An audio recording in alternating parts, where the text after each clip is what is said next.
At this point, we've spent a decent amount of time using the spreadsheet to organize and display data for a variety of subjects.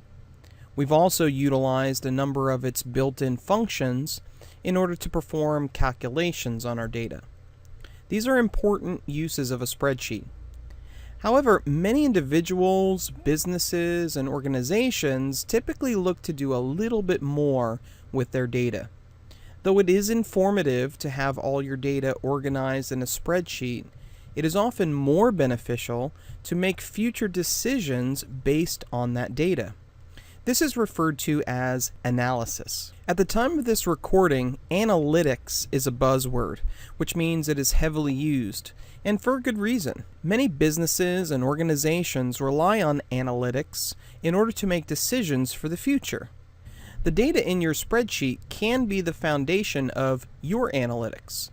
You can't analyze without data, however, the data itself is not the analysis. It has to be examined.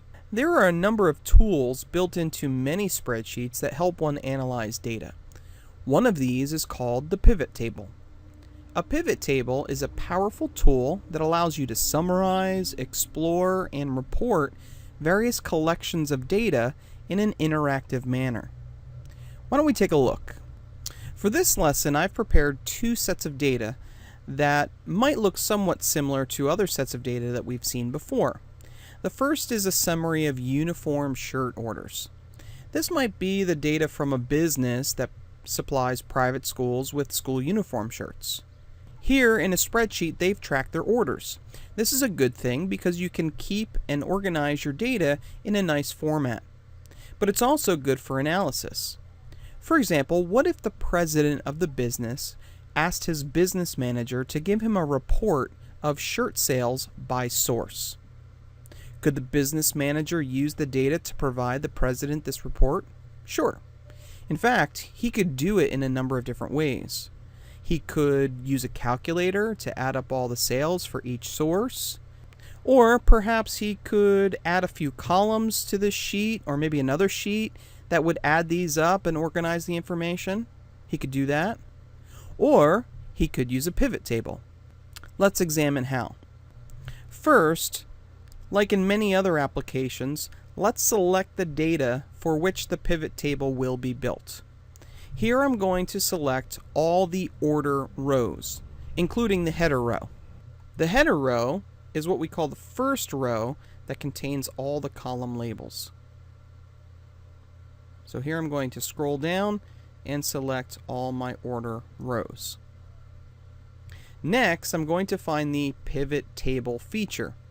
In Google Sheets, I'll find that under Data. In Excel, you'll find the pivot table in the Insert menu. Let's take a look. Here I have Excel open. Here's the same data. I'm going to select all of the order rows, including the header row. And then I will find pivot table under Insert and then pivot table. So back in Sheets, I'm going to go to Data and then Pivot Table. In either case, in either spreadsheet, when you add the pivot table, the spreadsheet will add a new tab or sheet for the pivot table. Here you can see it added a new sheet called Sheet 1 in Excel. And in Sheets, we can see here that it added a new tab called Pivot Table 4. Now, when you take a look at a pivot table for the first time, you are likely to be unimpressed. After all, it's blank. You could also be confused because it has added some sections that you may not be familiar with. As you can take a look here in Excel, we have a new sheet, has some information and some panels that we haven't seen before. When we go back to Google Sheets, we see that we have this awkward sheet with some grid lines on it, and then we have this panel at the right. So you might be unimpressed, you might be overwhelmed, but let's dig in and see what we have. When you start a pivot table, you should have a panel to the right or the left that has a few sections in it. These sections are typically for rows, columns, values, and filters. Here in Google Sheets, you can see these four in order in my panel on the right. In Excel, I see these four sections as well: rows, columns, values, and filter. They're in a slightly different position, and there's a little bit more to it. So as I work with both, I'll try to speak as generically as possible so that you glean more about the general functions of the pivot table overall, rather than the specifics of each spreadsheet application. Okay, so back to the pivot table. So what are each of these sections for? Well, each section is fairly self-explanatory, but because this is new, each one might require a little bit of clarification. The rows section is where I want to add fields that will appear in the rows of my report. Let's see what that does. Since I know the business manager wants to prepare a report on sales by source, let's add the source field in the rows section. You'll notice that the fields that you have available to you correspond to the column headers or the header row that we selected in the previous step. Here I'm going to add source. When I do that, you can see that the spreadsheet manipulated the sheet completely on its own and added the different order sources as separate rows of the report. Let me do that in Excel as well. I'm going to add the source as a row, and we can see again that we have each order source as a separate row of the report. And by the way, I am going to use the terms pivot table and report in the same way because the pivot table is typically used to generate a report. Now, what if I had put the source in the column instead of the row? Well, let's see. Typically, it's easy to move fields between the sections.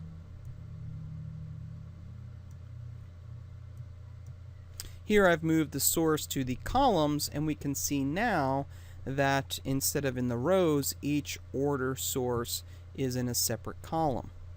Likewise in Excel, we have the same thing. Now, what would happen if I added more than one field as a row or a column? Well, let's take a look. Let's say in the rows here, I'm going to add customer. Here you can see the report put the customers in the rows, so each individual customer is now in a row, and the source is now in the columns as it was before. If I do that in Excel, we should get the same thing here. Customers in each row and the source in each column. You'll notice in each situation there are some blanks now in the spreadsheet, and that's because we haven't added any values. Now let's add a value. Well, what kind of value would we want to add? Well, we have a couple different options. Since we are building a report that provides us with sales by source, perhaps we could use the shirt sale count, or we could use the sales total. If I select count, here you'll notice that the spreadsheet put in the number of orders for each source separated by each customer. And that's because I told it to add the count as the values. Let's do that in Excel. We'll add the count as the values, and you can see here we get the same thing. Each customer is in each row, and then in each column we see the number of orders for that particular customer using this particular source. So that's a pretty powerful tool that we've seen so far. So very easily, with just a few clicks of our mouse, we're able to generate a pretty good looking report and informative as well. If we wanted to compare them, we could go back and forth between the spreadsheets, and we should be able to see very quickly that we are getting the same information in both. Now, what if the business manager provided the president with this information and he says, I'm not really concerned with the customer. I just want to see overall how many shirts have been ordered through the different sources. Well, the business manager can easily remove some of that information from the report. And he can simply go into the row and remove the customer. And now we can see the total number of shirts ordered via fax, phone, or web. In Excel, we can do the same thing by just removing the customer right out of the report. And there we see the same information as before. Now, if you would prefer that information down the rows, we could just simply move the source from the columns to the rows, and then we are presented with the same information, just shown a little bit differently. Likewise, in Excel, we could move it from the columns to the rows, and we get the same information. So here, the business manager could report this information to the president, and he could clearly see how many orders were placed by fax, phone, or web. Now, this is actually not the number of orders that were placed via phone, fax, and web. These are the number of shirts ordered through those sources. If you look closely at the values section, you will notice that there's some extra information there. Here, if I look at the count, it says summarized by sum. What does that mean? Well, essentially what it's doing is it's putting this information here by using the sum function. So if I look at my orders, what it's doing, what the pivot table is doing, is it's looking for orders placed by fax, and it's taking these counts, and in order to summarize the information, it's using the sum function in order to add all of those values up. We do have some other options. We could use a couple different types of formulas or functions in order to get that information. For example, maybe I use the average. Now, if I use the average, that's going to tell me the average number of shirts that are ordered when an order is placed via fax, phone, or web. I could also use perhaps the maximum, and that would tell me the maximum number of shirts.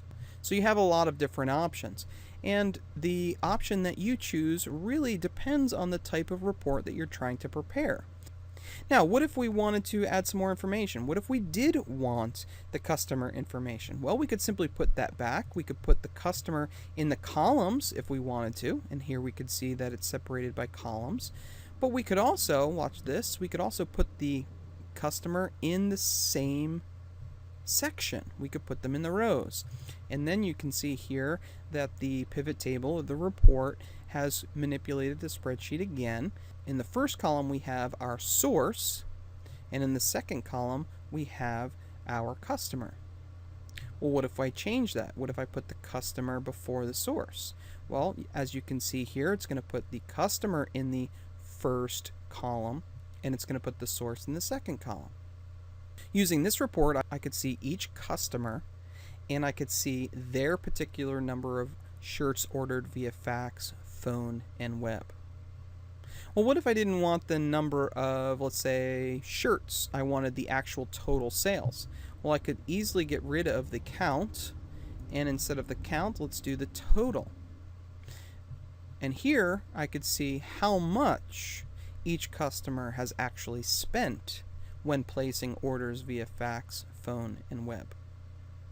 So a very interesting little tool. And again, you can move these sections around, and you can generate the report as you would like. And you can actually create charts based off of this report as well. Very, very powerful tool. Now, you might be thinking, well, there's another section there that you haven't actually touched upon. And you're correct. There is a filters section there that we actually have not used. How could we use that? Well, what does it do? Well, if I click add field here, I could add a field here that would allow me to filter in and out information. So let's try embroidered, and let's see what that does. If I add the embroidered field to the filter area, you'll notice that nothing happened to my report. Nothing changed. And why is that? Well, by default, it's going to show all the items, as you can see here. Well, what I can do now is I can choose the different values of that particular field in order to filter out this report. So if I click here, and let's say I want the report for only shirts that were embroidered, I would uncheck no and click OK. And now this is only going to show me information for the shirt orders that had them embroidered. If I wanted to do the exact opposite, I could switch that and I get the same information. How would I do that in Excel?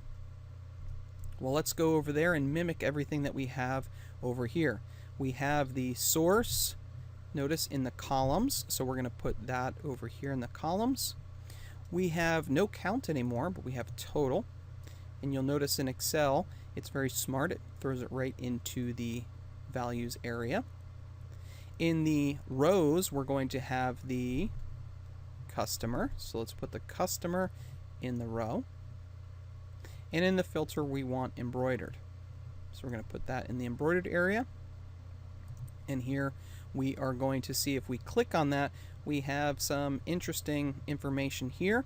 We're going to take a look over here and we're going to see the filter up in row 1. And let's just select no. And then we can see here the information based on no embroidery. If we go back to the other spreadsheet, we'll see that we have very consistent information.